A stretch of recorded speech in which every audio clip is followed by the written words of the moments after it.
प्यारे बच्चों, कैसे हैं आप लोग?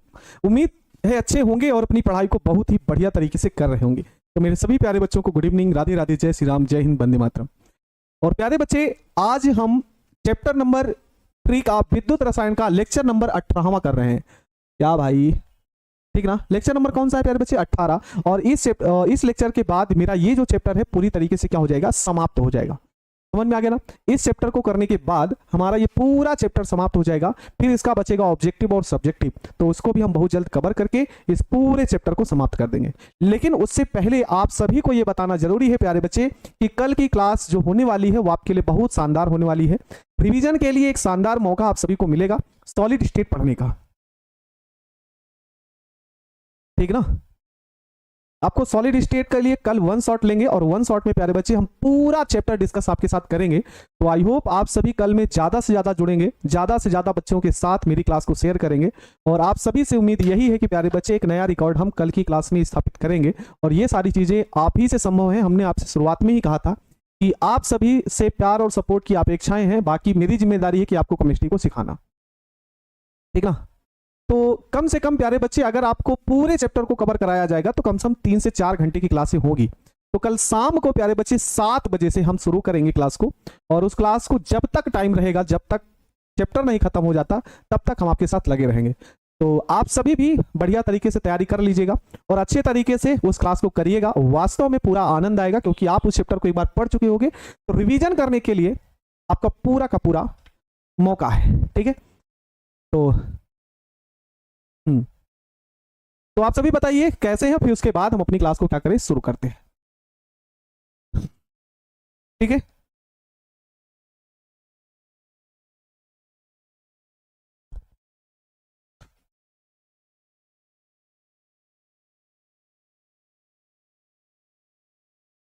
चले,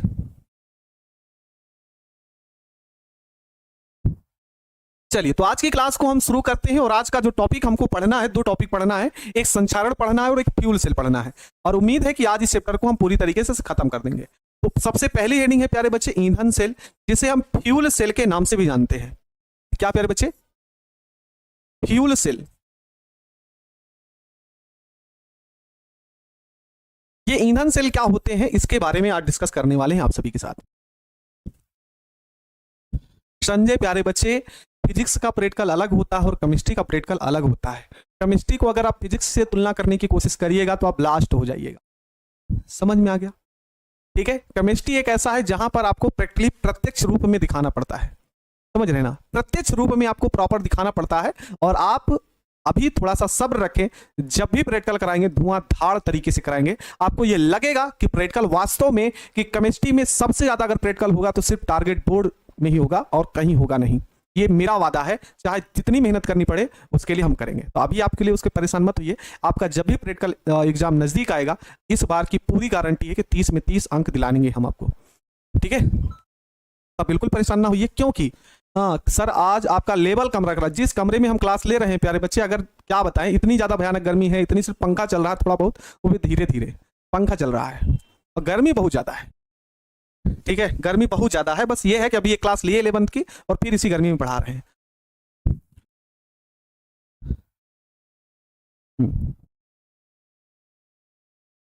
तो चलें क्लास को शुरू किया जाए। बिल्कुल अंकित प्यारे बच्चे, हाँ, यहाँ जिस कमरे में है यहाँ पर एसी की कोई सुविधा नहीं है। ठीक है, हमेशा एसी में भी नहीं रहा जाता है, एसी की कोई सुविधा यहाँ पर नहीं है। चलिए, ईंधन सेल क्या होते हैं प्यारे बच्चे? तो ईंधन सेल वह सेल होता है जिसके दहन के फलस्वरूप हमको ऊष्मा प्राप्त होती है, ऊर्जा को प्राप्त करती है। ठीक है ना? बैकग्राउंड चेंज कीजिए, बैकग्राउंड ब्लैक ही तो है भाई, बैकग्राउंड जो है ना प्यारे बच्चे ब्लैक ही है। तो चले क्लास को शुरू करें, है ना? शुरू करते हैं प्यारे बच्चे। वह सेल जिसमें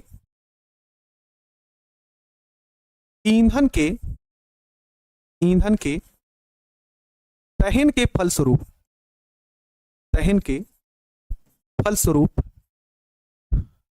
रासायनिक ऊर्जा को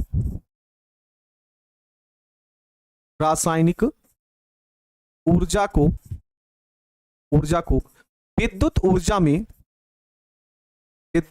में परिवर्तित किया जाता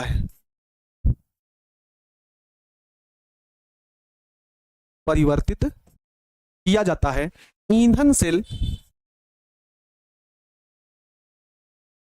सेल कहलाता है।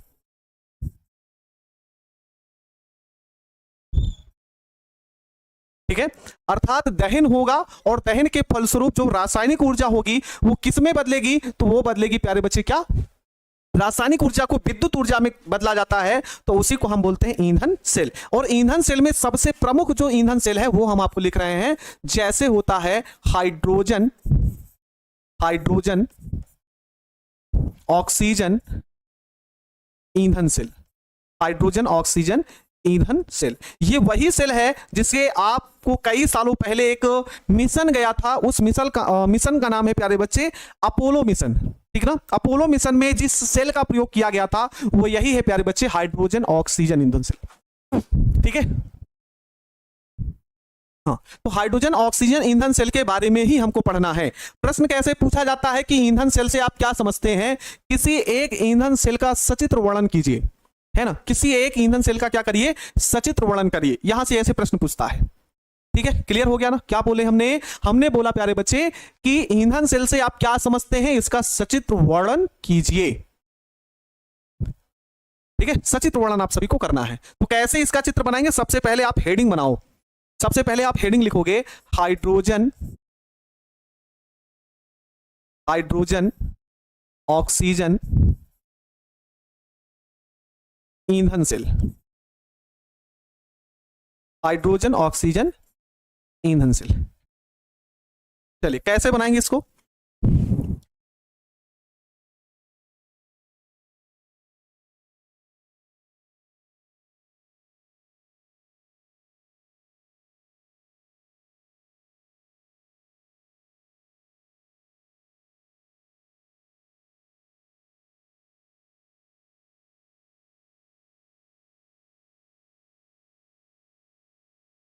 ये आपका हो गया प्यारे बच्चे। ठीक ना, और यहां से इसको जैसे बना रहे पहले इसको मेरे साथ साथ बना लो थोड़ा सा।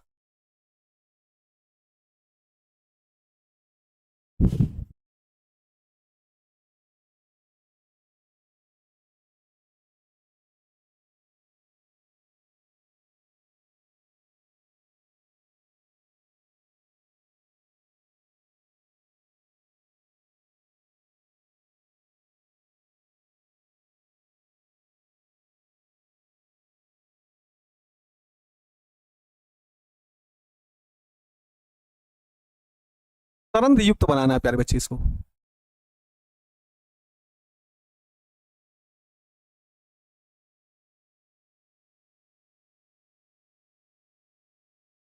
ऐसे जोड़ते हुए चलना है, चित्र आपको बखूबी बढ़िया तरीके से समझ में आएगा, इसलिए साथ साथ ही मेरे चित्र को बनाओ, जैसे आपको किसी प्रकार की समस्या ना हो। ठीक है,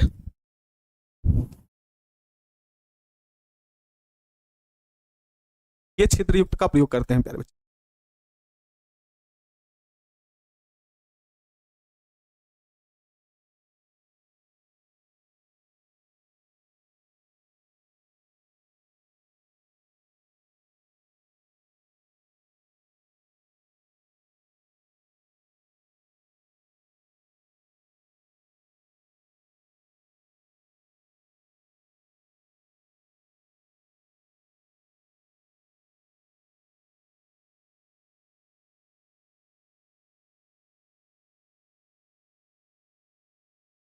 ऐसे ऐसे कर लेना प्यारे बच्चे, सरंध्र युक्त बनाना है भाई। ठीक है,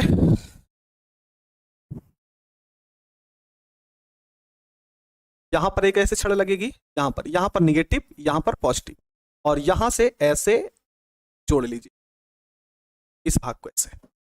ठीक है, यहां से हम भेजेंगे H2 गैस, हाइड्रोजन गैस, और यहां से हम भेजेंगे कौन सी गैस, ऑक्सीजन गैस। और प्यारे बच्चे यहां पर जो विलयन भरा होगा, है ना, यहां पर जो विलयन भरा होगा ये होगा जलीय KOH या फिर NaOH का विलयन यहां पर भरा होगा। ये आपका चित्र हो गया।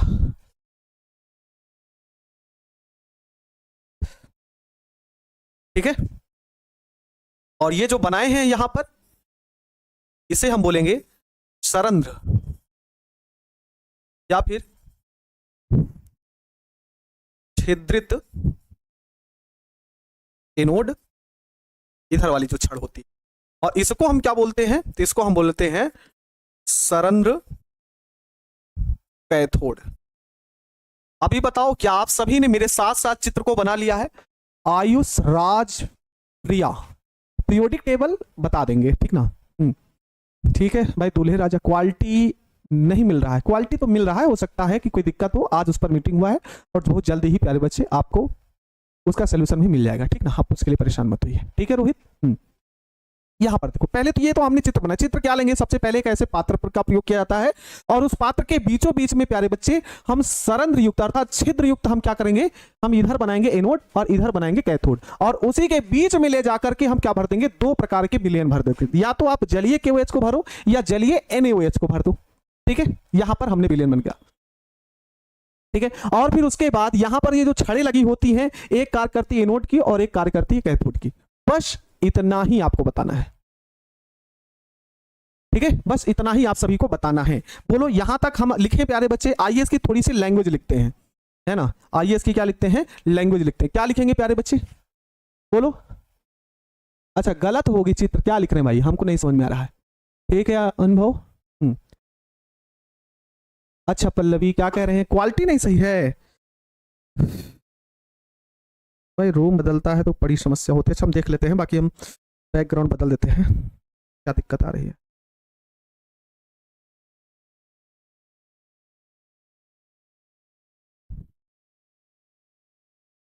अच्छा हेमंत, बैकग्राउंड सब सही है?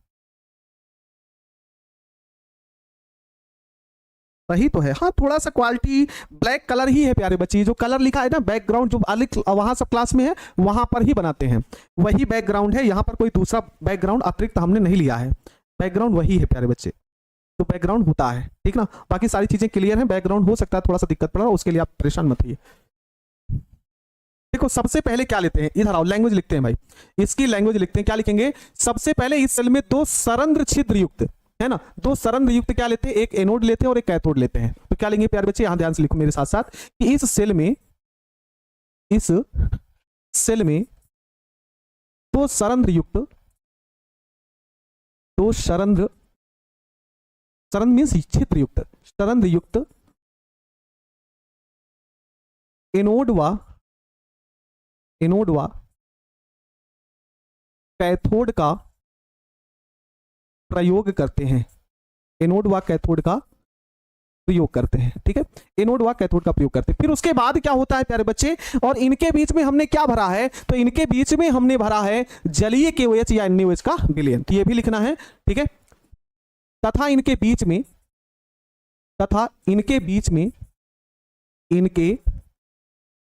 में जलीय NaOH या KOH का विलयन भरा होता है,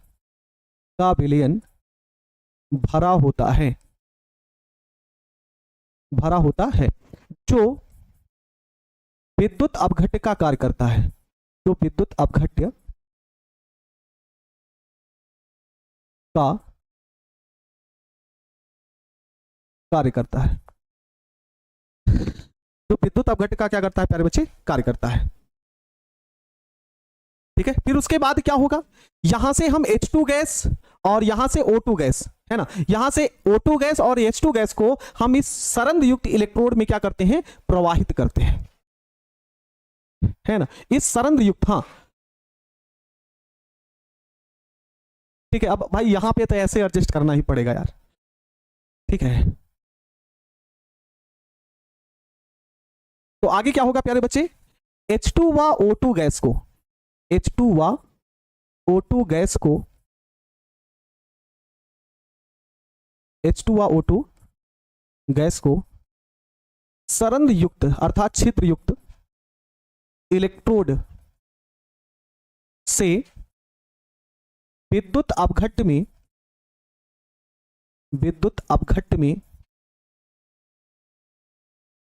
में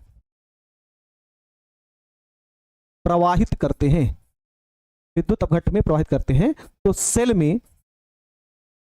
में निम्नलिखित अभिक्रिया होती है। तो सेल में निम्नलिखित अभिक्रिया होती है। तो सेल में निम्नलिखित अभिक्रिया होती है। ठीक है, ध्यान से सुनो क्या हो रहा है यहां पर, ध्यान से सुनिए क्या करें, कैसे कैसे लिखे। इस सेल में 2 सरंध्र युक्त एनोड व कैथोड का प्रयोग किया जाता है। इधर एक एनोड है ना, ये पॉजिटिव है ना, तो ये एनोड हो गया, और ये नेगेटिव है तो ये प्यारे बच्चे क्या हो गया, कैथोड हो गया। ठीक है, तो सरंध्र युक्त हम एक एनोड का प्रयोग करेंगे और किसका प्रयोग करेंगे, कैथोड का। तो इस सेल में 2 सरंध्र युक्त एनोड व कैथोड का प्रयोग करते हैं, और इनके बीच में, इन्हीं के बीच में जलीय NaOH या, है ना, जलीय NaOH या KOH का विलयन क्या होता है प्यारे बच्चे, भरा होता है, जो किसका कार्य करता है, विद्युत अपघट्ट का कार्य करता है। अब यहां पर क्या करेंगे, इधर से हम H2 गैस और इधर से O2 गैस हम यहां पर प्रवाहित करेंगे, तो ये जो सरंध्र युक्त इलेक्ट्रोड होते हैं, है ना, सरंध्र युक्त एनोड या कैथोड जो कि इलेक्ट्रोड हैं, इस विद्युत अपघट्ट के विलयन में पहुंचते हैं और आपको निम्नलिखित अभिक्रियाएं क्या होती हैं, प्रदर्शित करती हैं। हाँ चलनी, हाँ चलनी ऐसे भी समझ सकते हैं। ठीक है, आइए, सेल में कौन कौन सी अभिक्रियाएं होती हैं, तो एनोड पर एक क्रिया होती है प्यारे बच्चे, और एक कहां पर होती है, कैथोड पर क्रिया होती है। जलीय क्या होता है, जैसे घोल दो प्यारे बच्चे, घोल दो बस, और कुछ नहीं करना है। फल स्वरूप को कल स्वरूप नहीं लिखा है, ये क्या भाई। तो सेल में निम्नलिखित अभिक्रिया होती, कहां लिखे हैं, H2 को विद्युत अपघट्ट में प्रवाहित करते हैं, तो सेल में निम्नलिखित अभिक्रिया होती है। सही तो है, क्या दिक्कत है। हाँ ठीक है, आइए, तो सेल में क्या होगा, एक एनोड होगा, एनोड पर, और दूसरा कहां पर प्यारे बच्चे, कैथोड पर। 2 प्रकार की यहां पर अभिक्रियाएं देखने को मिलेंगी। देखो, एनोड जो होता है ना प्यारे बच्चे, है ना, एनोड पर हम कौन सी गैस प्रवाहित करें, जल्दी से मुझे बताइए।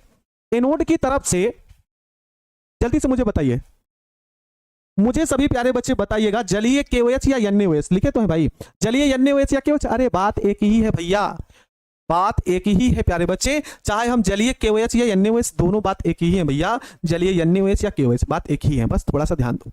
आप मुझे बताओ कि यहां से कौन सी गैस प्रवाहित हो रही है, तो आप सभी देखने को मिल रहा होगा, है ना, आप सभी को देखने को मिल रहा होगा, इधर से H2 गैस प्रवाहित की जा रही है। हाइड्रोजन गैस को क्या करते हैं प्यारे बच्चे, प्रवाहित करते हैं। तो ये जब हाइड्रोजन गैस यहां से प्रवाहित होगा, तो इस यहां पर जो भी विद्युत अपघट्ट भरा है, मान लो NaOH ही भरा है, या फिर मान लो KOH भरा, कुछ भी भरा है, तो ये मान लो NaOH भरा है, तो यहां पर आपको प्राप्त होगा Na+ और साथ में प्यारे बच्चे क्या, OH-। ठीक है, जब इधर से हाइड्रोजन गैस जाएगी इस एनोड पर, और यहां से प्यारे बच्चे कौन, ये ऋणात्मक मान, जो विद्युत अपघट्ट का OH- वाला भाग है, चाहे यहां पर NaOH लीजिएगा चाहे KOH, तो यहां से गई हाइड्रोजन गैस और यहां से आएगा क्या, OH- वाला भाग, तो आगे यहां पर क्रिया होगी, है ना, तो आगे यहां पर क्या होगी प्यारे बच्चे, क्रिया होगी। तो यहां पर होगा हाइड्रोजन 2H2 और साथ में यहां पर होगा 4OH-। क्लियर होगा यहां पर, ठीक ना। और प्यारे बच्चे जब यहां पर H2 और OH ये सभी आपस में मिलेंगे, है ना, तो 4H2 और यहां पर प्यारे बच्चे 4OH, तो ये मिलकर बनाएंगे 4H2O। अब यहां पर 4OH- लगा है, तो ये 4 इलेक्ट्रॉन यहां पर क्या हो जाएगा, निकल जा रहा है। तो यहां पर एक प्रकार से इलेक्ट्रॉन का त्याग हो रहा है, तो इसका मतलब यहां पर क्या होगा, ऑक्सीडेशन ही होगा, ऑक्सीकरण होगा।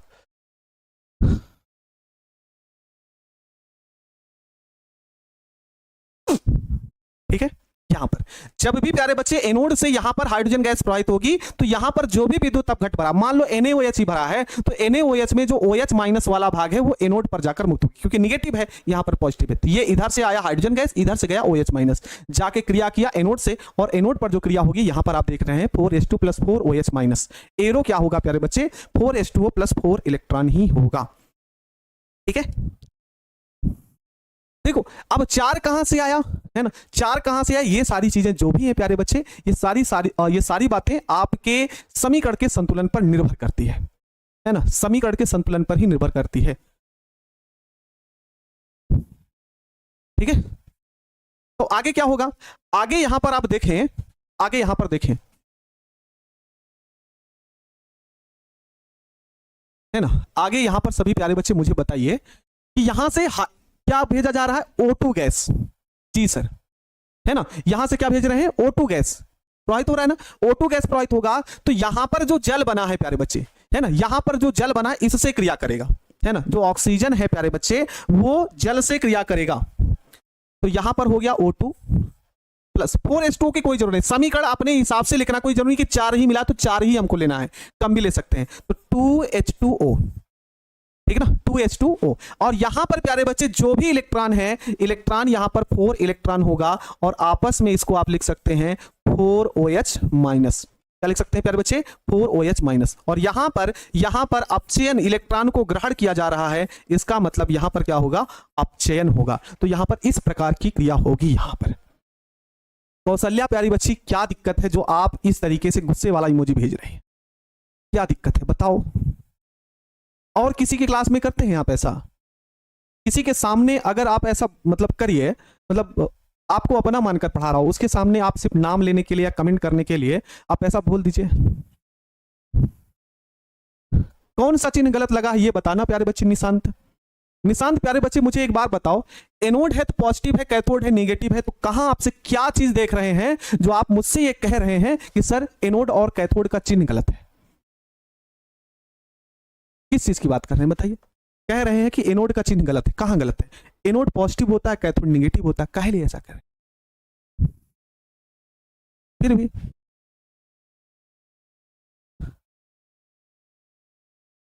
ठीक है, ये चीजें प्यारे बच्चे आपको याद रखनी पड़ेंगी। यहां से सिर्फ हम इतना ही बता सकते हैं प्यारे बच्चे कि यहां से H2 गैस आएगा और यहां का क्षार का जो OH माइनस है, ये दोनों आपस में क्रिया करेंगे।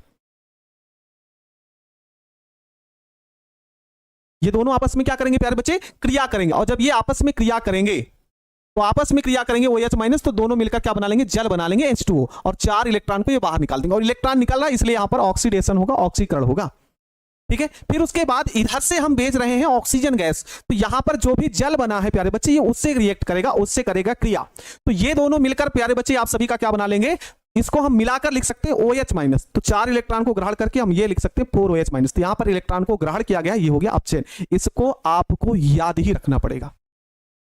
ठीक है, अभिक्रिया से ये मत समझिए, है ना, अभिक्रिया सेल की ऐसी होती है, वहां पर आपको सिर्फ रटना ही पड़ता है।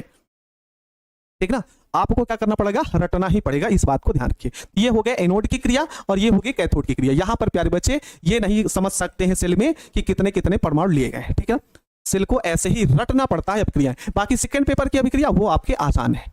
ठीक है ना, वो आपकी क्या है, आसान है। तो अगर हमको लिखना होगा संपूर्ण सेल अभिक्रिया, क्या लिखना पड़ेगा प्यारे बच्चे, संपूर्ण सेल अभिक्रिया।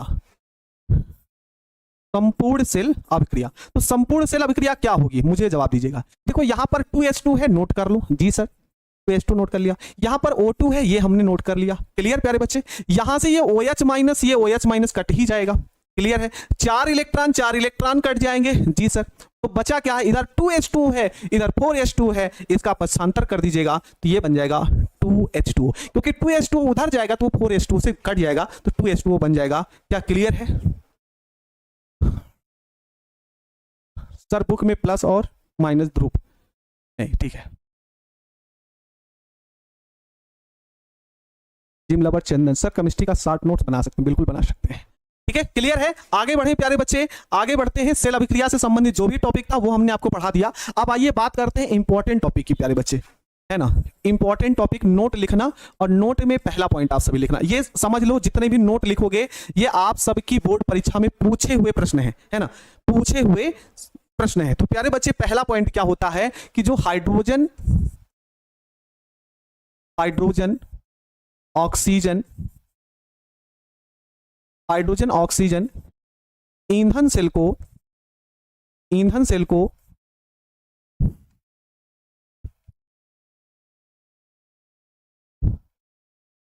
को वैकोन सेल भी कहा जाता है।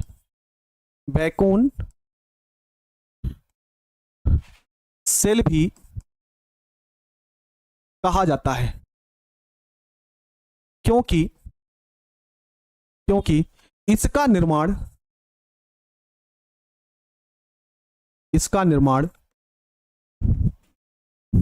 बैकोन ने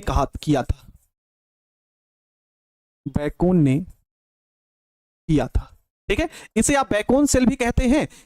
हाँ, बैकोन सेल भी कहते हैं। और जो बैकोन सेल होता है प्यारे बच्चे, उसका निर्माण बैकोन नामक एक वैज्ञानिक थे, उसने किया था। पंखा चल रहा है प्यारे बच्चे, लेकिन बहुत ही स्लो चल रहा है, ठीक ना। और एक क्लास ले चुके हैं, दूसरी क्लास है, तो जिससे थोड़ा सा हेजिटेशन बहुत ज्यादा होता था, गर्मी में पढ़ाना बहुत ज्यादा वो होता है, ठीक है। बाकी ठीक है, जैसे चल रहा है चलने दीजिए, है ना। दूसरा पॉइंट, ईंधन सेल में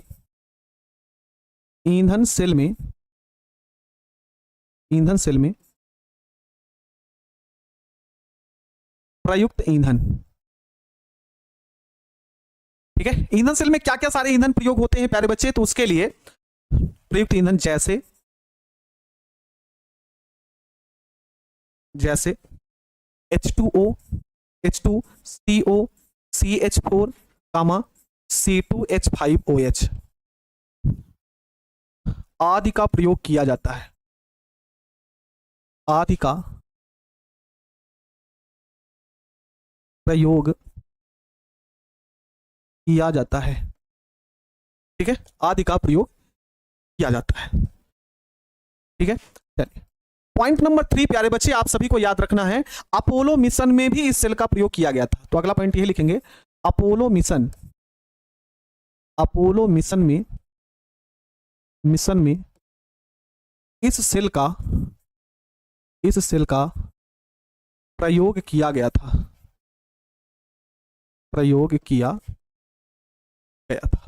ये 3 पॉइंट आप सभी के लिए इंपॉर्टेंट है, और तीनों पॉइंट से आप सभी से क्वेश्चन पूछे गए हैं, ठीक है। पहला प्रश्न, हाइड्रोजन ऑक्सीजन ईंधन सेल को और किस नाम से जाना जाता है, तो बैकोन सेल के भी नाम से जाना जाता है, क्योंकि इसको बैकोन नामक वैज्ञानिक ने बनाया था। अगला प्रश्न आप सभी से यह पूछा जाता है प्यारे बच्चे कि ईंधन सेल में प्रयुक्त जो ईंधन होते हैं वो कौन कौन से होते हैं, H2 होता है, CO होता है, CH4, C2H5 आदि ये प्रमुख ईंधन सेल का प्रयोग किए जाते हैं। अगला प्रश्न ये भी आपसे बोर्ड परीक्षा में पूछा गया है कि जो अपोलो मिशन था प्यारे बच्चे, उसमें किस प्रकार का ईंधन का प्रयोग किया था, है ना। अपोलो मिशन में किस प्रकार के ईंधन सेल का प्रयोग किया गया था, तो हाइड्रोजन ऑक्सीजन ईंधन सेल का ही प्रयोग किया गया था। जैसे अपोलो का मिशन क्या है प्यारे बच्चे, अंतरिक्ष में भेजने का जो भी जरिया है, जो भी भेजा जाता है लोगों को ना, जैसे अपने यहाँ चंद्रयान 2, चंद्रयान 3, ये सारी चीजें भेजा गया था, वैसे यहां पर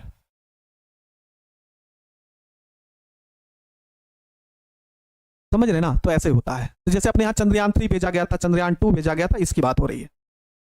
चलिए अगला हेडिंग पढ़े प्यारे बच्चे, संचारण जिसे बोलेंगे, ठीक है। बादल, मयंक, हाँ आर्यन। देखो अभिक्रिया सेल की जो होती है प्यारे बच्चे ऐसी ही होती है। अगर आप अभिक्रिया सेल की पढ़ रहे हो तो सेल में हमेशा कंफ्यूजन रहेगा। अच्छा, ऑपरेशन सिंदूर के बारे में सिर्फ पता है ना। सेल क्या है, तो सेल प्यारे बच्चे जो एनोड और कैथोड होते हैं ना, एक प्रकार के आपके सेल ही होते हैं। एनोड और कैथोड जो होते हैं ना, एक प्रकार के सेल होते हैं। जब इनको कई रूपों में बदल दिया जाता है, कई को आपस में जोड़ दिया जाता है, तो बैटरी बन जाती है। आइए अगले टॉपिक की ओर बढ़ते हैं प्यारे बच्चे, जिसे हम बोलेंगे संचारण।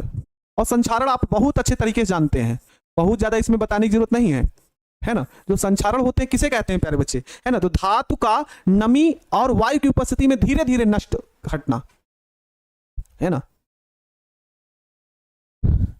जो धातु है प्यारे बच्चे, उस धातु का नमी की उपस्थिति में और वायु की उपस्थिति में नष्ट होना, ये क्या कहलाता है प्यारे बच्चे, तो उसे आप बोलेंगे संचारण। क्या बोलेंगे, धातु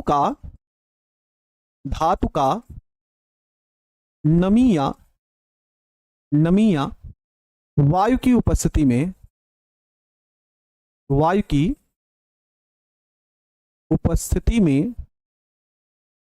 धीरे धीरे नष्ट होना संचारण कहलाता है। संचारण कहलाता है, ठीक है। धातु की नमी की उपस्थिति में या फिर वायु की उपस्थिति में प्यारे बच्चे उसका धीरे धीरे नष्ट होना क्या कहलाता है, संचारण कहलाता है। गर्मी की बात नहीं, देखो प्यारे बच्चे गर्मी तो है ही, लेकिन ऑलरेडी 3 स्टूडियो, ये चौथा स्टूडियो है जिसमें हम पढ़ा रहे हैं आपके, और उधर में सारी व्यवस्थाएं हैं, ऐसी बात नहीं कि नहीं है। लेकिन हुआ क्या कि उधर भी टीचर हैं, उनकी भी क्लासें थी, तो बच्चे हम तो उसमें सभी हेजिटेशन कर रहे थे कि गर्मी बहुत है, हम उसमें क्लास लेने में थोड़ा सा असमर्थ है, तो इसलिए हमने सोचा चलिए हम ही क्लास ले लेते हैं, है ना। हमेशा एक चीज सीखे हैं प्यारे बच्चे, पिताजी से अपने कुछ नहीं सीखे हैं। तो मेरे पिताजी उतना ज्यादा सामर्थ्यवान नहीं है, हम भी आप ही के जैसे गरीब फैमिली से ही आते हैं, बहुत ज़्यादा वहीं। पिताजी हमसे बचपन में एक ही चीज़ सिखाते हैं बाबू, कि तुम्हारी वजह से किसी को तकलीफ नहीं होना चाहिए। समझ रहे हैं? तुम्हारी वजह से किसी को कोई तकलीफ नहीं होना चाहिए, एक प्रकार की समस्या नहीं होनी चाहिए। और ये हमेशा हम तो सीखे हैं, आपको भी हम ये सिखाते हैं कि आपकी वजह से किसी को किसी प्रकार का तकलीफ नहीं होना चाहिए। खुद तकलीफ में ले लेना, ना खुद को तकलीफ हो जाए, लेकिन किसी को आपकी वजह से 1% का तकलीफ ना होना, नहीं तो आपका जीवन व्यर्थ है। ठीक है? तो ये पॉइंट है।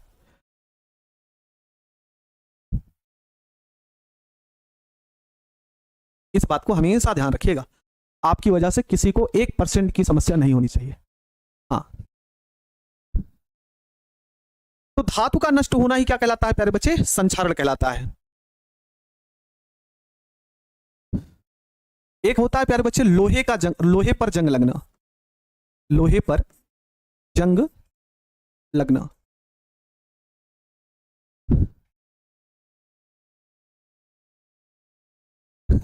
एक पूछ रहा गुस्सा कैसे कंट्रोल कर लेते हैं? यही चीजें हैं ना प्यारे बच्चे। गुस्सा कंट्रोल करने से यार सामने को दुखी होना पड़ता है। आप किसी को गुस्सा कंट्रोल कर लिया अपना, कि कोई आपको 2 शब्द बोल भी दे, तो आप अपना गुस्सा कंट्रोल कर लेते हैं, तो वो आत्मसमर्पण कर देता है, यार चलो ये अच्छा व्यक्ति है, इसको छोड़ देते हैं। हमने आपसे बताया ना कि जब हम पढ़ाई करते थे तो हमारे गुरुजी कभी लेट में स्कूल पहुंचे या कहीं पर शरारत कर देते थे, तो पश्चाताप अपना कर लेते थे कि यार चलिए ठीक है हमने अपनी गलती की। तो गुरुजी के सामने अगर वो गुस्सा भी होते थे तो हम दंडवत हो जाते थे उनके, सर प्रणाम, गलती हो गई, क्षमा करें, आज के बाद हम कोई गलती नहीं करेंगे, किसी प्रकार की गलती नहीं करेंगे हम लोग। तो वहां से सीखने का बहुत सारा मौका मिला है। और कभी कभी हम जब भी ऑफलाइन में रहे हैं, 7-8 साल ऑफलाइन में रहे हैं, बच्चे बहुत मानते थे, तो होता क्या था कि गुस्से में डंडा उठ जाता था और वास्तव में हम सबसे ज्यादा बच्चों को पीटते थे, क्योंकि बच्चों से इतना ज्यादा लगाव रहता था कि 1% हम गलत नहीं चाहते थे, 1% गलत नहीं चाहते थे कि मेरा बच्चा गलत राह पे चले। उसकी इच्छा है तो चले, लेकिन मेरे सामने नहीं जा सकता। और जब मेरे सामने करता था तो हम बहुत पीट देते थे उसको। जब बहुत पीट देते थे, लेकिन कभी किसी बच्चे ने जवाब पलट कर नहीं दिया कि सर आप हमको क्यों पीटे। ये समझ लीजिए। हमेशा आप लोग ध्यान रखा करो कि किसी को आपकी वजह से कोई तकलीफ ना हो। हमेशा जहां भी रहो खुश रहो, जैसी परिस्थितियां रहे उसी में खुश रहना सीख लो प्यारे बच्चे। तो लोहे का जो संक्षारण होता है ना, ये लिखते हैं लोहे का संक्षारण, संक्षारण जंग लगना कहलाता है, जंग लगना कहलाता है ना। अगर किसी वस्तु खलनायक नहीं थे यार, ठीक है।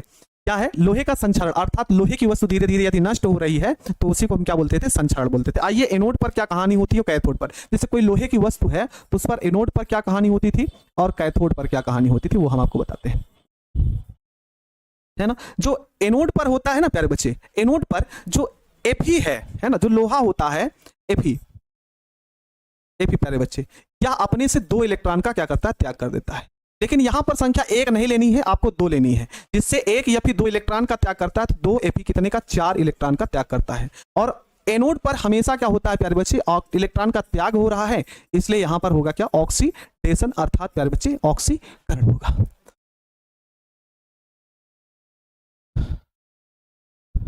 ठीक है, ये आपका होता है। तो यहां पर जो एनोड की क्रिया होगी, जब भी लोहे का संक्षारण होगा, ठीक है ना, लोहे का जब भी संक्षारण होगा तो जो Fe होगा वो अपने से 2 इलेक्ट्रॉन का क्या कर देगा? त्याग कर देगा, और बनेगा 2Fe2+ और प्यारे बच्चे 4 इलेक्ट्रॉन। अब क्या होगा? जो ऑक्सीजन होगी, है ना, जो ऑक्सीजन होगा प्यारे बच्चे O2, और जो जल होगा उसका H+, है ना, जो जल होगा वो H+, अर्थात 4H+, ये क्या करेंगे? 4 इलेक्ट्रॉन को ग्रहण करेगा। ध्यान सुनना, जो ये ऑक्सीजन है, नमी वाला भाग, सॉरी, जो ऑक्सीजन है वायु है O2 हो गया, और नमी से H+ ले लेते हैं ये लोग, और ये दोनों आपस में मिलकर क्या बना लेते हैं प्यारे बच्चे? 2H2 वो बना लेते हैं, अर्थात जल बनाते हैं। और यहां पर इसका ऑक्सीडेशन होता है, इसलिए इसे आप क्या बोलेंगे? अपचयन कहते हैं। क्या बोलते हैं प्यारे बच्चे? अपचयन कहते हैं। सिंपल सा है और कुछ करना नहीं है। तो यहां पर अगर हमको लिखना होगा सेल की संपूर्ण अभिक्रिया, संपूर्ण सेल अभिक्रिया, इसे याद रखना पड़ेगा भाई, पूरा मान लो रट्टा ही मारना है। संपूर्ण सेल अभिक्रिया, संपूर्ण सेल अभिक्रिया कैसे लिखेंगे? यहां पर 2Fe है, नोट कर लीजिए, 2Fe है, नोट कर लीजिए। फिर O2 है, और कहीं से कटने पिटने वाला नहीं, तो O2 को हमने लिख लिया, जी सर। 2Fe प्लस O2 को नोट कर लिया, 4H+ है, इसको हमने नोट कर लिया, नोट कर लिए। यहां से 4 इलेक्ट्रॉन और ये 4 इलेक्ट्रॉन कट ही जाएंगे, तो ये तो खत्म ही हो गया। तो इधर बचा क्या है? तो इधर बचा है 2Fe2+ और साथ में बनेगा 2H2। बोलो,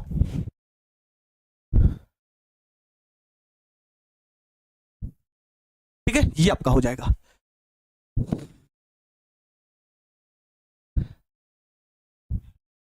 कमेंटवा आवत है प्रीतम, काहे लिए एकदम से सर आप भी मारते होंगे, मुझे विश्वास नहीं हो रहा है। देखो बच्चे होते हैं, बच्चों से स्नेह करना वो बात अलग की है ना, पीटना नहीं कहते उसको, है ना, पीटते नहीं थे, बस ये बोल दिए ताकि पीटते नहीं थे। आज के समय में किसी बच्चों को पीटा जा सकता है, आप ही लोग बताइए, लेकिन हाँ लगाव रहता था तो थोड़ा बहुत हो जाता था, उनको पीट देते थे। बोलो लिख लिए ना यहाँ तक? हाँ अब आइए थोड़ा सा और, इसमें एक समीकरण है भाई, इसको थोड़ा सा छोटा कर देते ताकि इसी पेज में आ जाए वो समीकरण। आगे का जो इक्वेशन आप सभी को याद रखना है प्यारे बच्चे, जो Fe2+ है ये ऑक्सीजन से, है ना, ये पूरा जो Fe2+ बना है प्यारे बच्चे ये ऑक्सीजन से और साथ में किससे क्रिया करेगा, 4H2O से रिएक्शन होगी पुनः। ठीक है, तो यहां पर आपको देखने को क्या मिलेगा, जंग का जो सूत्र होता है Fe2O3, ठीक है ना, Fe2O3 बन जाएगा। कितना हो गया भाई, गड़बड़ हो रहा है क्या? यहां पर 4, अच्छा यहां पर सिर्फ H2O लीजिए, यहां पर सिर्फ H2O लीजिए, तो यहां पर Fe2 ये 2+ और ये वाला ऑक्सीजन आपस में जोड़ लीजिए, तो Fe2O3 + 2H+, ये आपका बन जाएगा। और Fe2O3 क्या हो जाता है, जंग का क्या हो जाता है, सूत्र हो जाता है प्यारे बच्चे, जंग का क्या हो जाता है, सूत्र हो जाता है। बस अब इसमें जल के अणु जोड़ देना है, Fe2O3 + XH2O। अब X के कई सारे अणु जुड़ सकते हैं इसमें, है ना, X के कई सारे अणु यहां पर जुड़ सकते हैं, तो यहां पर प्यारे बच्चे आपको मिलेगा Fe2O3 × XH2O। ये जो मिलता है X के स्थान पर आप कुछ भी मान सकते हैं, X के स्थान पर 1 मिल सकते हैं, X के स्थान पर 2 मिल सकता है, X के स्थान पर 3 मिल सकता है, 4 मिल सकता है, ऐसे मिल सकता है, तो X की संख्या कुछ भी हो सकती है। तो यही है आपका जंग का फार्मूला, जो कि कैसा होता है, लाल और भूरा रंग का होता है। किस रंग का होता है, लाल और भूरे रंग का होता है। ठीक है, हो सकता है आपको बुक में, है ना, आपके बुक में ये इक्वेशन कुछ अलग तरीके से दिया हो, है ना, ये वाला जो सेकंड वाला इक्वेशन है ये कुछ अलग तरीके से दिया हो, यहां पर दिया हो 4Fe2+ + O2 + 4H2O arrow 2Fe2O3 + 8H+, ऐसे भी आपको बुक में देखने को मिलेगा, तो आप उसके लिए परेशान मत होइएगा, आप ऐसे भी लिख सकते हैं, है ना। हम जिस स्कूल में पढ़ाते थे उस स्कूल का नाम, है ना, गूगल पे सर्च करिएगा, श्री जंग बहादुर सिंह इंटर कॉलेज ककवा अमेठी, डालिएगा तो आपको मिल जाएगा मेरे स्कूल का नाम। ठीक है, तो ये वाला भी समीकरण आपके बुक में देखने को मिल सकता है प्यारे बच्चे, इस समीकरण को भी लिख सकते हैं। तो ये हो गया पूरा नाम हो चुका है प्यारे बच्चे, जंग के बारे में ये फार्मूला हो सकता है।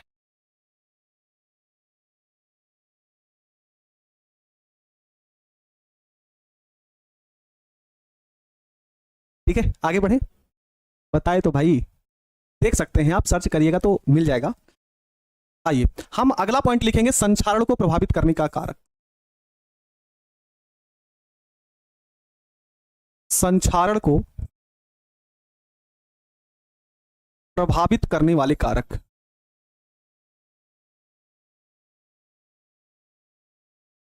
संचारण को कौन कौन से ऐसे कारक हैं जो प्रभावित करते हैं? पहला कारक, जंग का फार्मूला याद रखना है दीपक, ठीक ना, जंग का फार्मूला ये याद रखना है प्यारे बच्चे, हमने आपको बताया ना, जो सेल संबंधित जो अभिक्रियाएं होती है उसको रटना ही पड़ता है। ठीक है, संचारण को प्रभावित करने वाले कारक होते, सबसे पहला जो कारक होता है जो प्रभावित होता है, वायु तथा नमी की उपस्थिति में, वायु तथा नमी की उपस्थिति में, वायु तथा नमी की उपस्थिति में इसका प्रभाव पड़ता है। ठीक है, दूसरा क्या हो सकता है भाई, दूसरा प्रभाव हो सकता है प्यारे बच्चे, धातु की सक्रियता, धातु की क्रियाशीलता पर भी डिपेंड करेगा संचारण का प्रभाव। तो धातु की सक्रियता, सक्रियता मींस प्यारे बच्चे क्रियाशीलता की बात हो रही है, तो धातु की सक्रियता। पॉइंट नंबर अगर हम 3 की बात करते हैं, तो पॉइंट नंबर 3 जो होगा प्यारे बच्चे, वैद्युत अपघट्ट की उपस्थिति, जैसे कोई लवण के रूप में कुछ उपस्थित हो जाए, वैद्युत अपघट्ट की उपस्थिति में भी या प्रभावित होती है। या फिर प्यारे बच्चे पॉइंट नंबर 4 की बात करें तो किसी प्रकार की अशुद्धि उपस्थित हो जाए, तो अशुद्धियों की उपस्थिति में भी क्या होता है, संचारण होता है। तो अशुद्धियों की उपस्थिति, ये ऐसे 4 पॉइंट हैं जो संचारण को क्या करते हैं प्यारे बच्चे, प्रभावित होते हैं। सर आप एक यौगिक का नाम वाला वीडियो लाइए जो केमिस्ट्री में ज्यादातर उपयोग लाया जाता है। ठीक है, बता देंगे प्यारे बच्चे, अभी थोड़ा सा उसके लिए समय दो। वायु तथा नमी की उपस्थिति में धातु की सक्रियता, वैद्युत अपघट्य की उपस्थिति और अशुद्धियों की उपस्थिति, ये 3 पॉइंट हैं प्यारे बच्चे, 4 पॉइंट हैं जिसे आप लोगों को है ना, जिसे आप सभी को क्या करना है, याद करना है।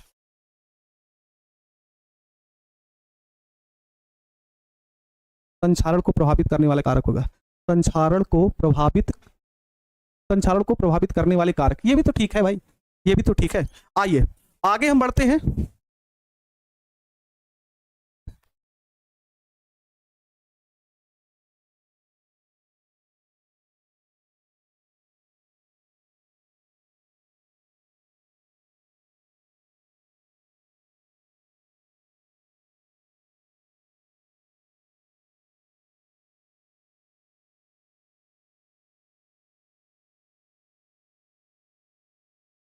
अगली हेडिंग होगी क्या प्यारे बच्चे, तो अगली हेडिंग होगी संचारण को रोकने के उपाय। क्या क्या सारी चीजें हो सकती हैं, तो पहले आप लोग क्या लिख सकते हैं, पहला पॉइंट, पेंट या ग्रीस लगाकर, पेंट या ग्रीस लगाकर जंग को क्या कर सकते हैं प्यारे बच्चे, रोका जा सकता है।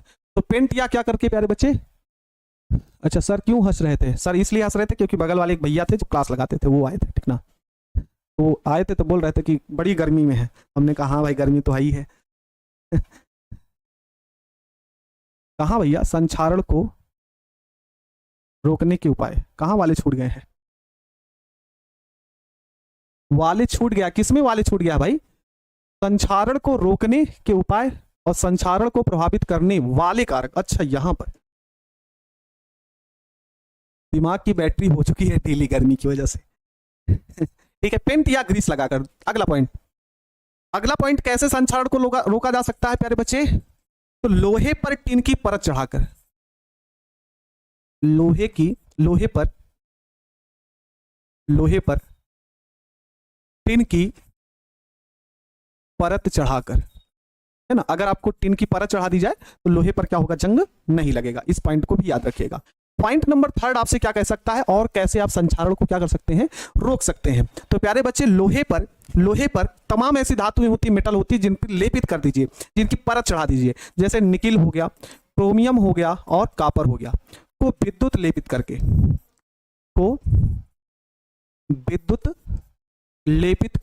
है ना, उसकी लेयर चढ़ा करके भी हम संचारण को क्या कर सकते हैं, रोक सकते हैं। ये 3 पॉइंट है जिसे आप सभी क्या करेंगे, याद करेंगे।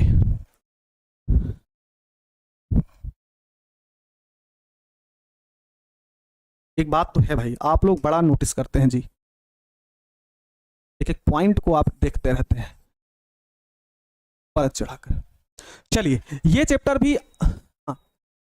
भी हमारा आज खत्म हो गया। हिंदी की क्लास के बारे में जानकारी नहीं है प्यारे बच्चे मुझे, ठीक ना, हिंदी की क्लास है 12th वाला, देखो नहीं अभी कहाँ चलेगा, 12th तो अभी हम पढ़ा रहे हैं। हाँ, बचपन में पापा बोलते थे मास्टर का पिता ही आशीर्वाद होता है, बिल्कुल प्यारे बच्चे, है ना। अब जो अगला चैप्टर चलेगा केमिकल काइनेटिक्स, रसायन बलगत की, वो बहुत ही आसान है और बहुत ही चैप्टर छोटा भी है, मुश्किल से 10 दिन में खत्म हो जाएगा, चलेगा, ठीक है। हिंदी की क्लास होगी प्यारे बच्चे। ठीक है, तो हमेशा ये आप सभी ये याद रखना दोस्त, और कल की क्लास में प्यारे बच्चे आप सभी का इंतजार रहेगा, और जो भी है आप लोग प्यार और सपोर्ट जरूर करिएगा, और कल की क्लास में प्यारे बच्चे आप सभी का इंतजार रहेगा, है ना। मेहनत जितनी हो सकेगी हम पूरी मेहनत करेंगे, और आप सभी के आशीर्वाद से और आप सभी के प्यार और सपोर्ट से हम भी कुछ कर पाएंगे। तो कल आपका जलवा दिखना चाहिए भाई, ठीक ना। तो कल की क्लास में जब भी 1 शॉट होगा, आप सभी दिल से आमंत्रित हैं, क्लास को करिएगा, अच्छे तरीके से क्लास को करिएगा, और आप सभी का इंतजार रहेगा, आना जरूर बच्चे, और क्लास को एक बार धुआंधार तरीके से एक बार अपने दोस्तों के बीच में शेयर जरूर कर देना, ये आपसे विनम्र निवेदन है, ठीक है। और मिलते हैं प्यारे बच्चे कल की क्लास में, और सभी प्यारे बच्चे आप सभी का इंतजार करेंगे, फिर से हम आपसे बोल रहे हैं, ठीक है। हाँ, कल फिर से आप सभी का इंतजार करेंगे, आप सभी आइएगा, और मिलते हैं प्यारे बच्चे कल शाम को 1 शॉट में, मजा आएगा। आप सभी को प्यार और सपोर्ट जरूर करिएगा। तब तक के लिए जय हिंद, वंदे मातरम, शुभ रात्रि।